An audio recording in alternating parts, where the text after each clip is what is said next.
Assalamualaikum, kembali lagi di channel horor Mereka Tak Terlihat. Kali ini kita akan melanjutkan cerita part satunya nih, tentang si narasumber yang menceritakan momen dimana abangnya lagi nongkrong sama temen-temennya, tapi melihat pocong di loteng tetangga. Dan untuk di part 2 ini nih, gue mau ceritain kisah si narasumber ini mengenai perihal guna-guna yang dihadapin atau yang dialamin sama keluarganya, dan pengalaman lainnya dah. Pokoknya seru, tungguin dan stay terus di channel ini, jangan di skip. Sebelum masuk ke ceritanya, jangan lupa untuk subscribe, like, dan share video ini ke semua orang, ke banyak orang, agar channel ini lebih baik lagi ke depannya dan lebih maju lagi untuk menyampaikan atau memberikan pengalaman kisah-kisah horor lainnya kepada kalian semua. Yuk kita dengar ceritanya. Jadi saat itu neneknya atau orang tua dari ayahnya si narasumber ini pengen makan ikan. Entah itu lupa dia nih nyebutinnya, ikannya itu di presto atau di apa gitu, bahkan gitu. Nah, setelah beberapa hari sakit nih neneknya. Sakit katanya muntah darah. Muntah darahnya ini aneh. Kalau muntah darah plek cair gitu dari mulut. Kalau ini enggak. Lu kayak tahu gumpalan, kalian pada tahu gumpalan hati kan, hati gitu yang darah gitu tuh, blek keluarnya begitu, kayak gumpalan gitu, jatuh ke lantai kamar mandi. Tadinya kan batuk-batuk tuh, kayak ada yang mau keluar dari tenggorokannya. Pas ke kamar mandi batuk, dikeluarin lah yang diganjel di mulutnya, ternyata darah, gumpalan darah. Kalau gumpalan darah itu disiram langsung buyar kayak air biasa, jadi enggak ngegumpal lagi. Disiram itu jadi buyar begitu, ngalir darahnya. Tapi pas keluar gumpal, lu bisa bayangin kan gitu, keluar dari mulut gumpal kayak gumpalan hati gitu, darah hati. Nah, pas disiram air kayak air liur atau air biasa gitu, ngalir bareng-bareng sama air yang dari kamar mandi yang buat disiram. Itu anaknya atau adiknya dari ayahnya si narasumber agak aneh, kok darahnya begitu. Ditanyalah, dipanggilnya Mimi, kalau kakeknya dipanggilnya Mama, bahasanya tuh. Nih kok muntahnya begitu, darahnya ngegumpal, tapi kok aku siram malah buyar ya. Nggak tahu ini juga, ini aja sampai bingung, kaget. Ya udah Mi, istirahat dulu. Akhirnya istirahat kan, berapa hari istirahat dikabarin lah ayahnya si narasumber ini kalau orang tuanya si nenek ini sakit. Ya udah diputusin tuh ayahnya ngambil cuti, terus izin ke sekolah si narasumber nih. Kedua adiknya, tadinya abangnya nggak ikut, jadi cuma berempat jalan pulang kampung lah mereka, pulang kampung ke Majalengka. Nah, di perjalanan itu mah biasa-biasa aja, nggak ada keanehan katanya. Nah, sebelumnya ini ternyata menurut informasi narasumber, ibunya dia ini sempat mengalami kejadian aneh. Jadi pas di ruang belakang, ketika ibunya lagi ngegosok baju, malam-malam nih, biasanya emang malam katanya ibunya. Nah, di situ si narasumber ini udah tidur di samping ibunya lagi ngegosok. Pas lagi ngegosok itu ternyata ada yang lewat lah ke arah dapur. Ingat ya, ruangan rumahnya ini dari ruangan tengah menuju dapur itu lurus. sedangkan ke ruang belakang itu dari ruang tengah ke kiri. Jadi ada celah nih jalan belokan ini yang bisa ngelihat ke arah yang mau ke dapur gitu. Tapi dapurnya itu kealingan tembok. Dapur dan tempat cuci piring kealingan tembok. Ibunya ini ngerasa yang lewat ini anaknya nih yang paling gede, yang udah SMP saat itu. Dibilang lah, kamu kok kencing di situ? Kan ada kamar mandi. Emang gak malu kencing di situ? Bingung kan tuh, gak ada jawaban. Diem aja hening. Dipanggil lah nama anaknya 3 kali. Yang anak yang pertama nggak nyaut-nyaut nih. Dimatiin lah tuh setrikaan. Terus ibunya ini jalan ke arah dapur. Nggak ada orang di situ. Ibunya sempat punya firasat, ada apaan ya? Kok tumben? Saya ngelihat ibunya ini, maksudnya ngelihat penampakan, padahal ibunya ini seorang yang penakut sebenarnya. Dia takut kalau ada penampakan atau apa. Makanya pernah ibunya itu bilang di penunggu rumah, jangan pernah nunjukin ke saya orangnya takut ya, gitu. Nah, itu baru pertama kalinya dia melihat sekelebatan. Nah, balik lagi, singkat cerita, kembali ke mereka. Ini berempat udah sampai di kampung halaman.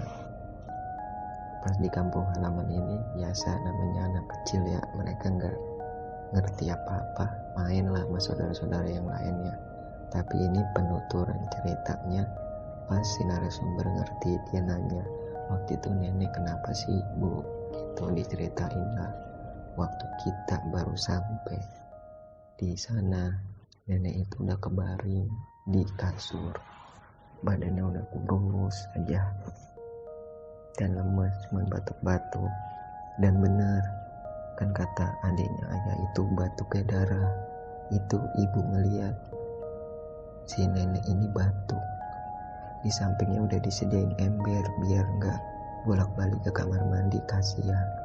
Dan emang keluarnya darah di ember itu udah banyak. Ntar kalau udah cukup banyak dibuang ke kamar mandi, dibuang ke kamar mandi.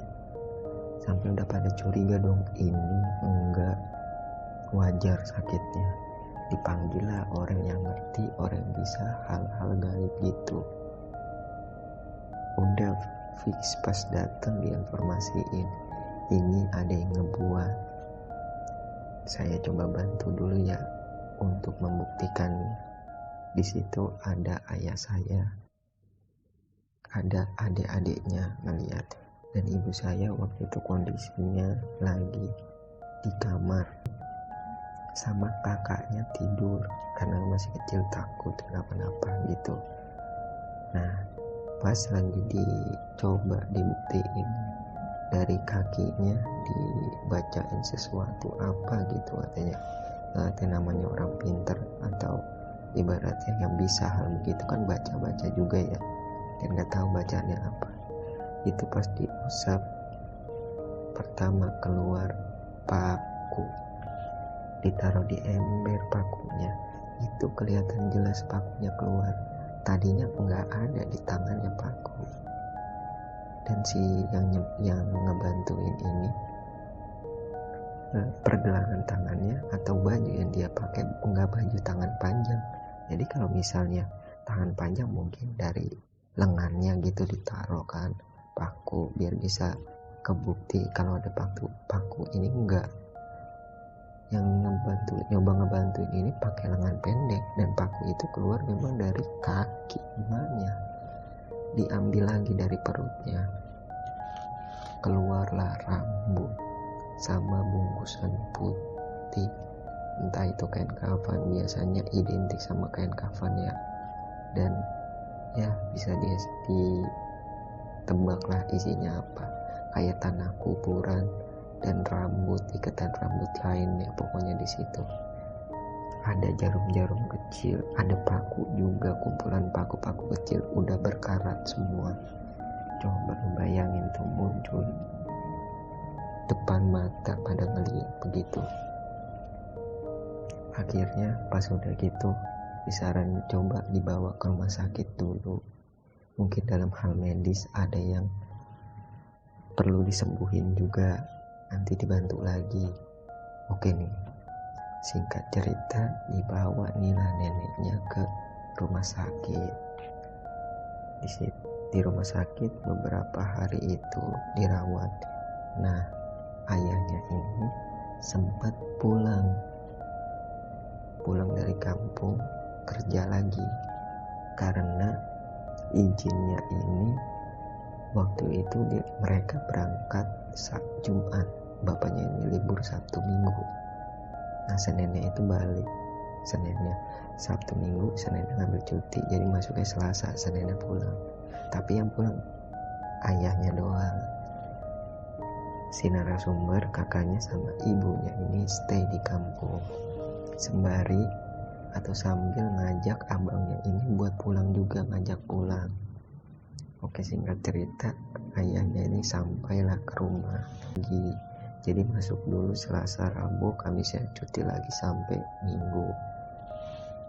Tadinya abangnya ini gak mau pulang, tapi ada satu kejadian yang dialami sama abangnya. Jadi pas bapaknya masih kerja nih, kerja siang pulangnya malam kan, sampai rumah itu setengah 12 karena pulangnya itu jam 10. Dulu masih menggunakan kereta api biasa, kereta listrik biasa, masih lama, sampainya sekitar 1,5 jam kata si narasumber. Oke, lagi tidur nih, abangnya lagi tidur nih, karena di rumah sendiri, suruh jangan kemana-mana kata bapaknya pas waktu pulang berangkat kerja. Kira tidur, nah di tidur itu mukanya diusap abangnya, lagi tidur diusap sekali. Dia cuma geleng-geleng doang, kayak ngehempasin tangannya, ngeganggu gitu. Diusap lagi 2 kali, digebras lagi pakai tangannya. Katanya siapa sih ini, kata abangnya pas cerita ke ibu bapaknya pas di kampung.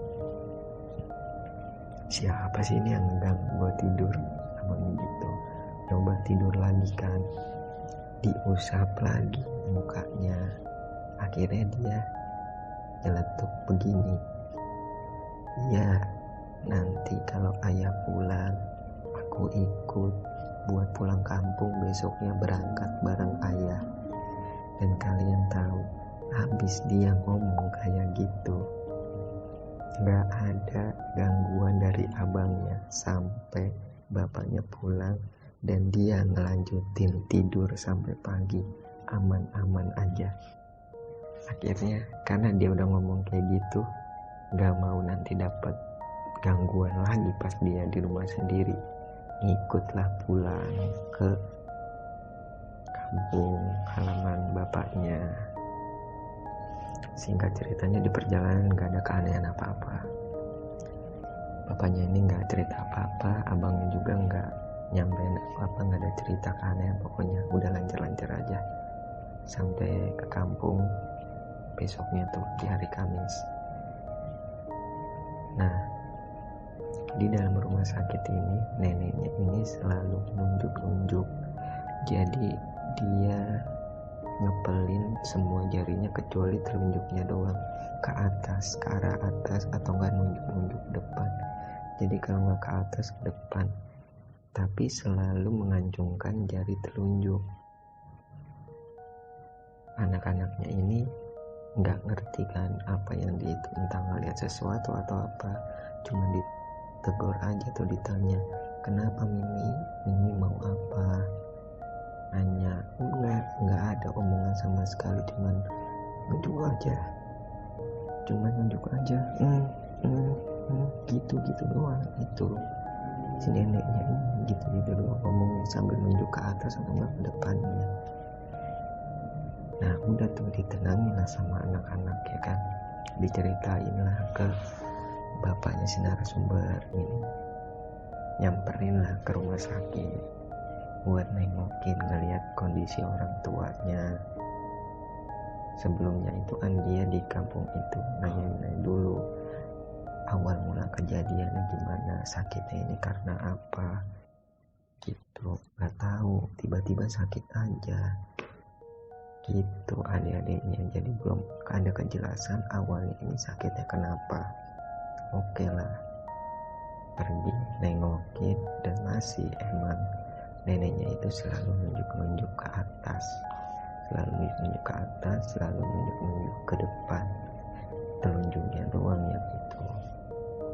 Nah, saat itu yang belum pulang full keluarga itu emang keluarga si narasumber, yaitu abangnya sama bapaknya, karena bapaknya itu jemput abangnya. Gue ralat dikit, untuk tahunnya ini bukan 2001 tapi 2003. Kita lanjut balik ke ceritanya. Jadi pas udah semuanya ngumpul nih, seluruh anak yang ngumpul dan seluruh keluarganya besar yang ngumpul, ternyata hari yang ditakutin itu tiba. Tepat di bulan Oktober tanggal 2 neneknya menghembuskan nafas terakhirnya. 2 Oktober 2003. Dan ternyata jari telunjuk yang ditunjuk-tunjuk ke atas dan ke depan itu sebagai kode tanggal 1 lah, paling akhir hidupnya si neneknya ini di dunia. Ternyata itu kode yang diberikan. Dan namanya manusia, gak ada yang tahu tentang kematian, kapan itu mati, karena itu rahasia Allah.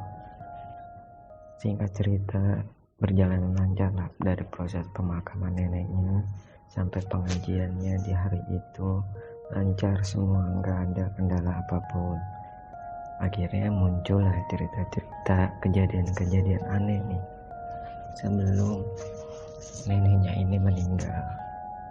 Jadi gue ceritakan ada beberapa kejadian anehnya. Yang pertama ini dialamin sama narasumber sendiri.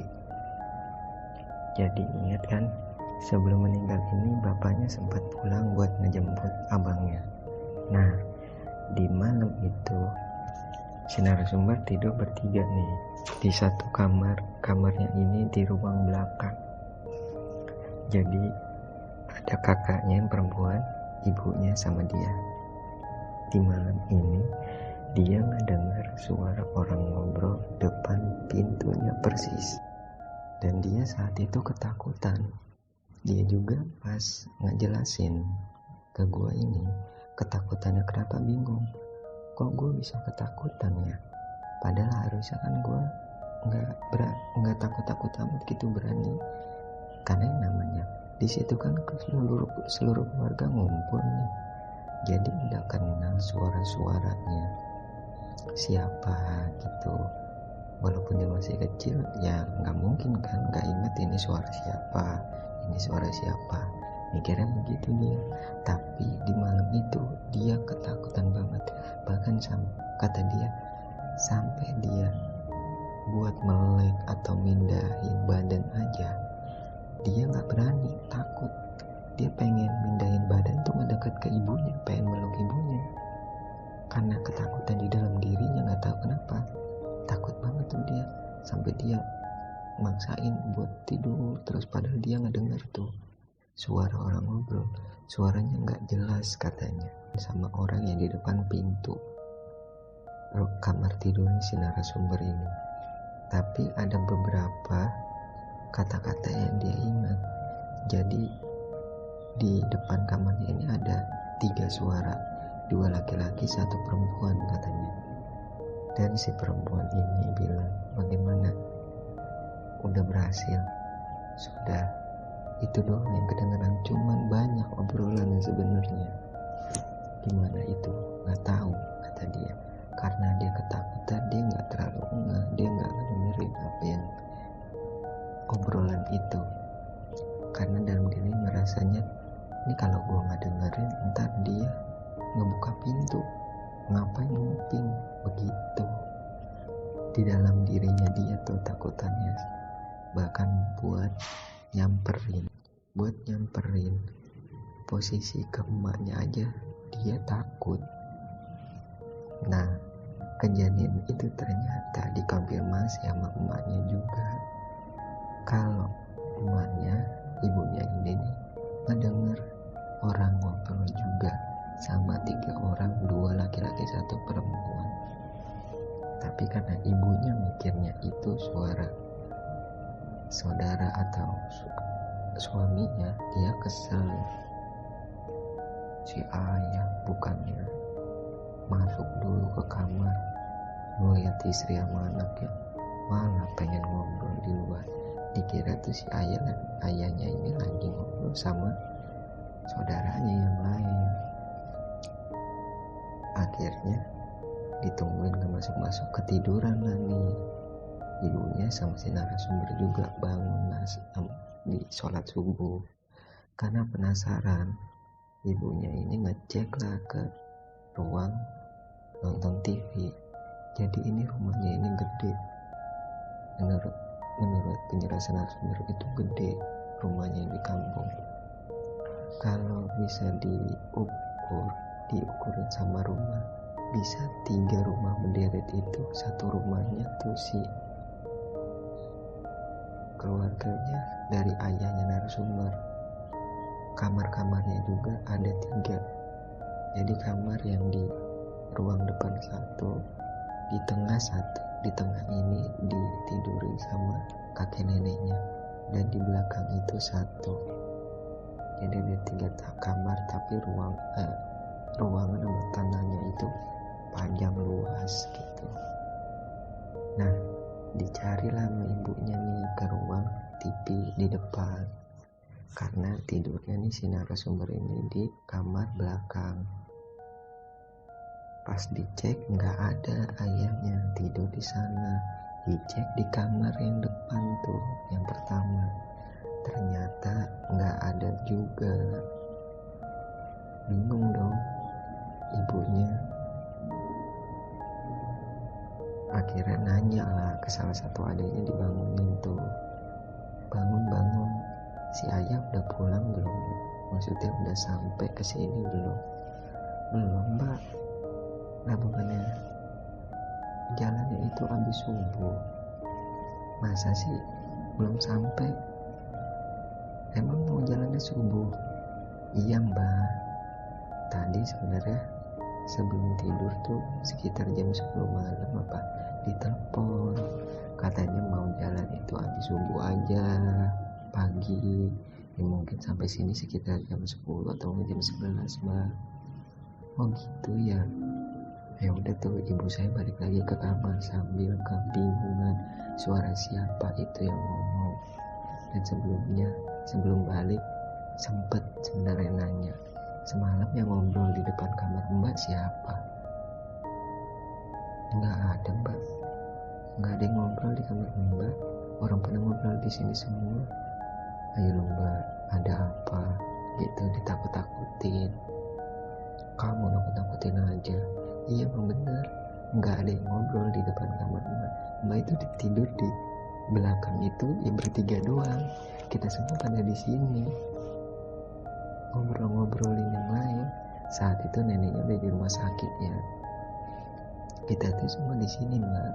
Nggak ngobrol di depan ruangan atau di depan pintu Mbak. Ya udah tuh, sambil kebingungan baliklah ke kamar. Di kamar ya gimana, bingung plus takut juga. Sebenarnya siapa itu yang ngobrolnya semalam? Kalau bukan si ayahnya, terus bukan adik-adiknya yang lain.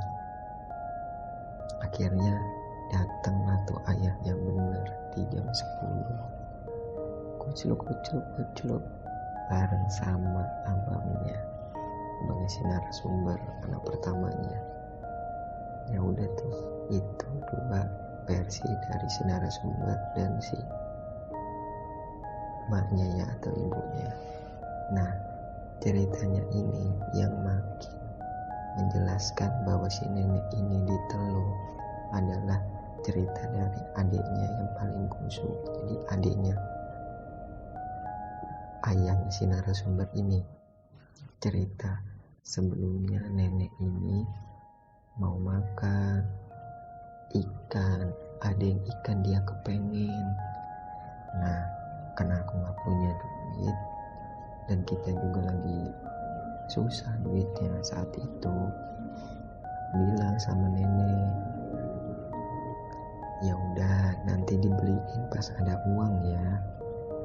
Udah tuh akhirnya dia ngerti. Nah, gak tahu kenapa tiba-tiba ada tetangga nih ngasih ikan. Kebetulan ikan yang dimau si nenek. Ditanyalah, ini dari siapa? Oh, dari si ini. Itu saya cuma disuruh doang, katanya suruh sampein ini makanan ikan buat ini. Ya udah, akhirnya saya kirim ke sini. Kok bisa nih? Adiknya sempat agak curiga. Kok yang tadinya pengen ikan ini tiba-tiba ada yang ngasih? Nggak berselang sehari atau 2 hari, itu berserangnya cuma beberapa jam. Habis dibilangin iya nanti kalau punya duit dibikinin ikan itu ya. Si narasumber lupa ikannya apa, jadi gue juga nggak bisa nyebutin, nggak bisa berandai-andai itu ikan apa. Pokoknya intinya neneknya mau ikan, dan ikan yang dikepengenin itu muncullah di beberapa jam habis kemauan si nenek. Setelah makan ikan itu, karena neneknya ini pengen banget, mungkin adiknya tadinya agak curiga, tapi mungkin ini rezeki yang dikasih. Ternyata itu gerbang pintu mulai sakitnya. Dari habis makan itu, neneknya sakit. Usut punya usut, dicari tahu nih ikannya ini dari siapa. Ternyata dari masih sanak saudara yang tinggal di situ, tetangga tapi saudara masih. Itu dia yang ngirimin. Dikonfirmasi jelas dikiriminnya sama dia, dan ceritanya itu ternyata sakit hati karena ditagih utang. Masalahnya kalau ditagih utang ya baru, utangnya sehari doang udah ditagih, mungkin boleh sakit hati. Lo baru juga dikasih pinjam sehari udah ditagih aja, tega banget, mungkin sakit hatinya gitu. Tapi ini udah berbulan-bulan, udah lama. Katanya janji di bulan ini udah berlarut-larut, hampir mau setahun katanya. Cuman gak bayar-bayar, akhirnya ditagih. Karena orang butuh duit kan, ya lumayan katanya itu duitnya. Duitnya sebenarnya buat main ke rumah si narasumber. Saat itu narasumber habis disunat, neneknya gak sempet nengokin. Yang datang cuma kakeknya, karena merasa dia punya tabungan di orang. Ditagih lah, berharap orang itu bayar buat ongkos si nenek ini sama adik paling bungsunya, bapaknya, itu buat main ke rumah si narasumber, nengokin cucunya yang habis disunat. Ternyata tuh saudaranya sakit hati dan disantet lah si nenek. Gila menurut gue sih. Gue bingung sama orang yang ngutang. Ternyata gak cuma di zaman sekarang aja yang viralnya. Yang ngutang lebih galak daripada yang ngutangin. Udah dari dulu-dulu. Ternyata memang ada. Itu tabiat manusia. Lu ngutang, lu boleh ngutang. Buat kalian yang pengen ngutang, lu boleh ngutang. kalian boleh ngutang sama orang, cuman sadar diri, atau lebih bagus itu bijaklah sama kondisi. Kalau emang nggak bisa bayar tuh, yang punya duitnya datang minta duitnya kembali, sebisa mungkin usahain balik.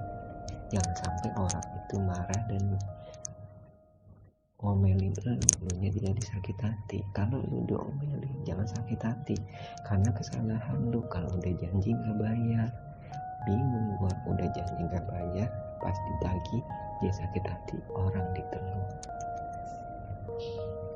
Ya, yang gua tahu ya, sepengetahuan gua, kalau orang diteluh itu ya dosanya itu ke si yang nyantet, yang tahu. Jadi perjanjian setan itu, kamu mau matiin dia tapi kamu mau nanggung dosanya enggak, gitu biasanya si dukun. Yang gue tahu ya, kalau salah ya mohon maaf, itu sepengetahuan gue doang. Dan kejadian uniknya lagi, serunya lagi ini, ternyata neneknya ini datang, bener-bener datang nengokin si narasumber pas mereka sudah pulang ke rumah, balik lagi ke aktivitas masing-masing.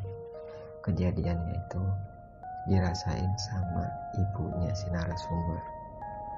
Jadi lagi tidur ini, ibunya ini ketakutan. Nah, ibunya ini bingung nih, ketakutannya kok rasanya merinding banget tuh malam. Merindingnya enggak hilang-hilang katanya. Dari dia baca Al-Fatihah, ayat kursi, Al-Falaq, An-Nas, Al-Ikhlas, semuanya dia baca.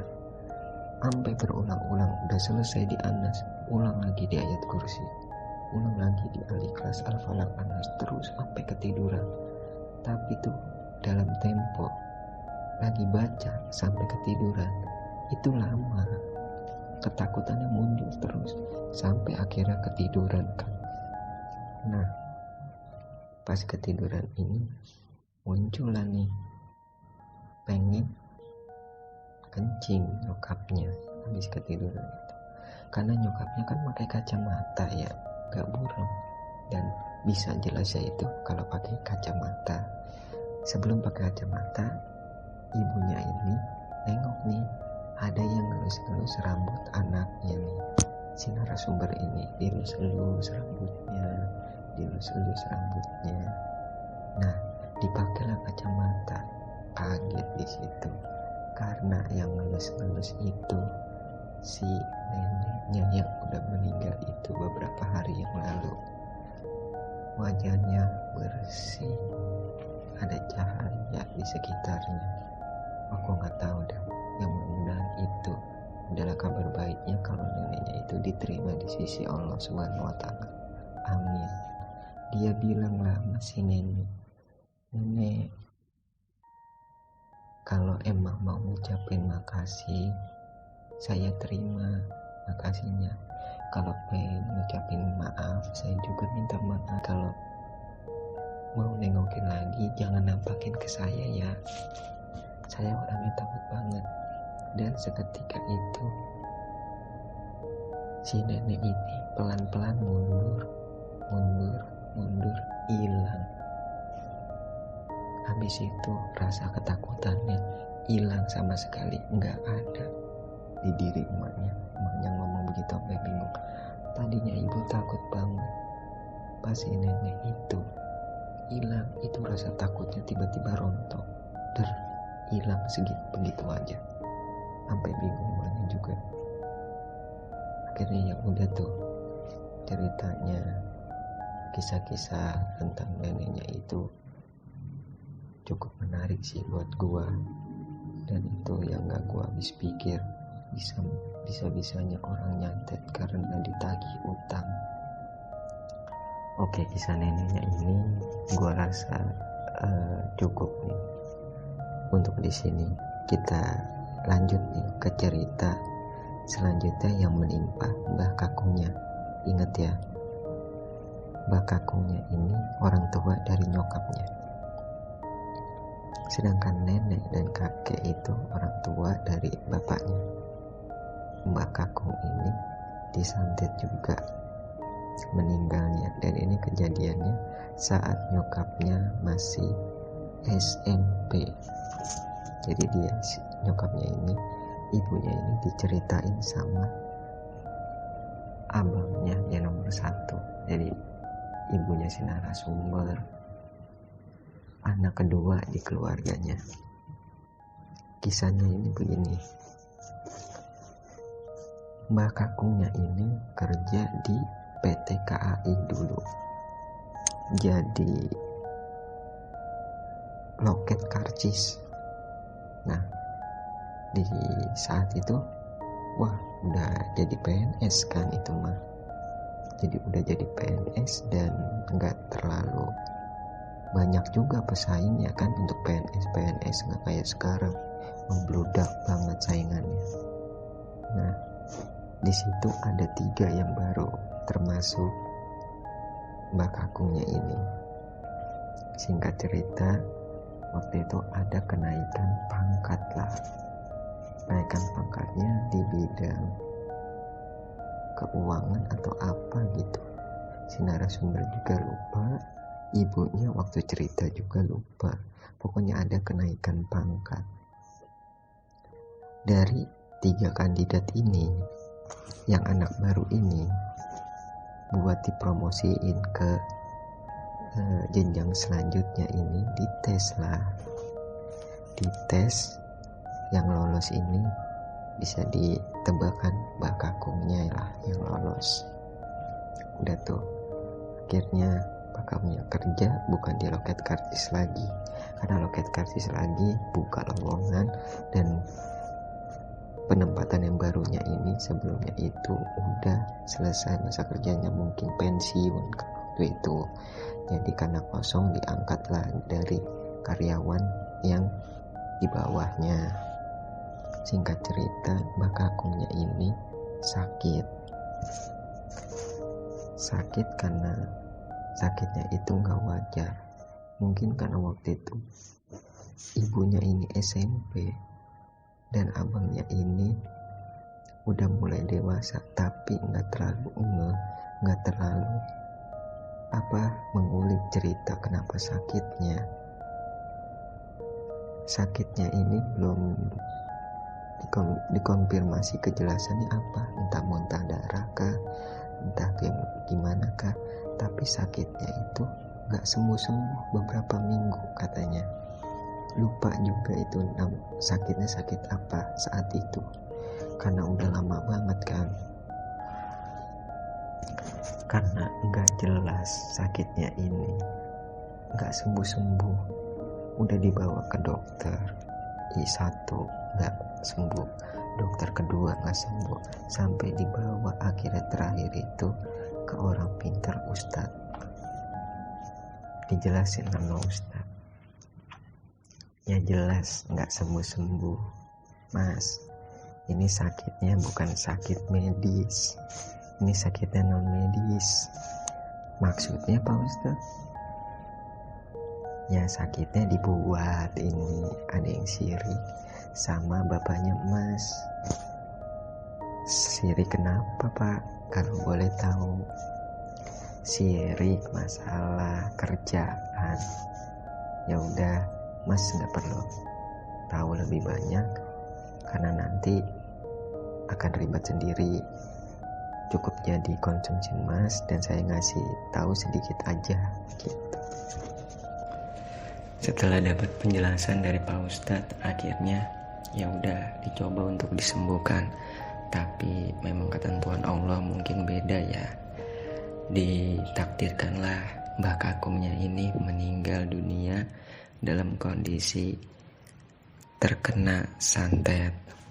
Karena merasa gak terima, abangnya ini datang ke Pak Ustadz lagi untuk meminta kejelasan siapa pelakunya yang tega nih nyantet dari Mbak Kakung. Tapi Pak Ustadz gak ngasih tahu siapa jelas orangnya, cuman ngasih ciri-ciri yang nanti bakalan ketahuan. Apa Pak Ustadz ciri-cirinya? Nanti ketika tahlilan atau nyelawat, ada 2 orang saingannya ini yang waktu itu barengan sama bapak kamu, Mas. Salah satunya tidak datang. Itu bisa jadi ciri-ciri dan insya Allah nggak salah. Cuman saya nggak bisa bilang namanya siapa, mukanya kayak gimana. Mas nanti lihat sendiri aja. Singkat cerita, akhirnya diadainlah acara tahlilan. Dan benar apa yang dikatakan sama Pak Ustadz. Salah satu dari temennya Mbak Kakung ini gak datang. Yang datang hanyalah karangan bunga bela sungkawanya aja. Pak Ustadznya kenapa bilang kayak gitu? Karena 2 orang temennya ini namanya sama. Dikhawatirkan kalau disebutin nama itu bakalan jadi fitnah, takutnya yang datang yang kena tuduhan. Akhirnya dikasih tahu lah, salah satunya ada yang nggak datang, dan benar itu tidak datang. Tadinya mau dibales, cuman dinasihatin lagi sama Pak Ustadz, nggak usah, berarti kamu sama aja sama dia. Hal kayak gitu itu dilarang sama Allah dan berdosa besar.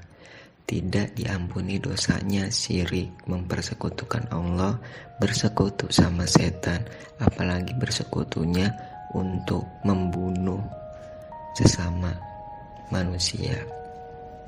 Akhirnya dilupain kan tuh, nggak dibales walaupun emang satu keluarga kesel. Cuman karangan bunganya langsung dibuang aja, katanya percuma. Ngapain, cuman basa-basi doang.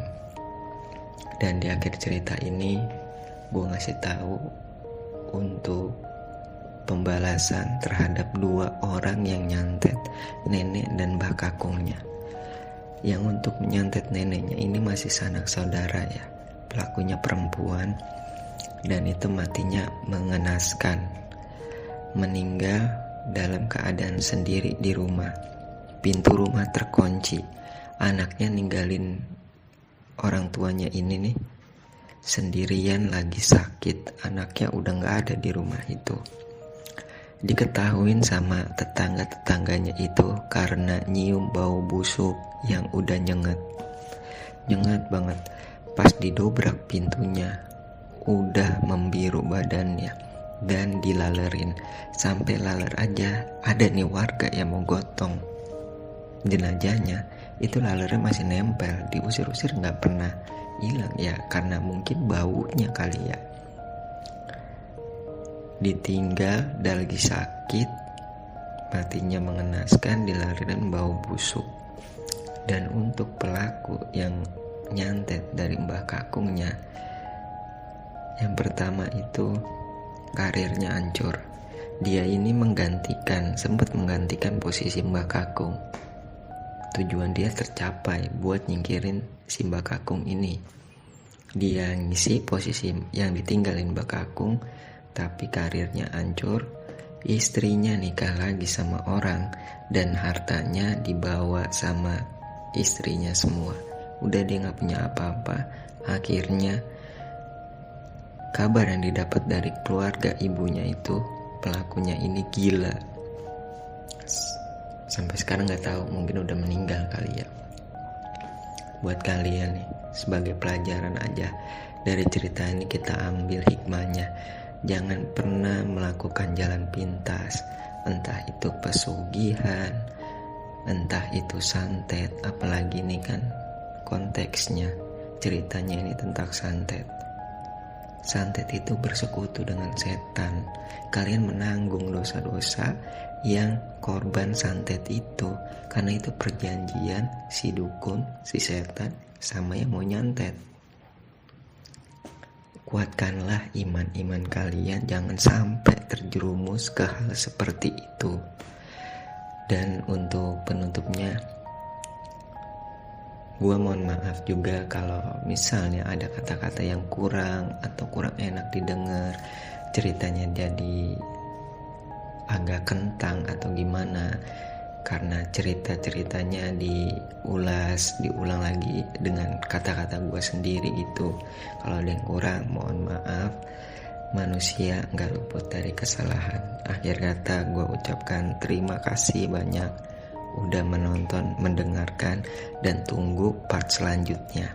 Karena ini masih ada part selanjutnya tentang pengalaman keluarga si narasumber ini masih berhubungan dengan guna-guna sihir atau santet. Assalamualaikum warahmatullahi wabarakatuh. Gua undur diri. Ada saatnya kalian melihat mereka, dan ada saatnya pula mereka memperhatikan kalian.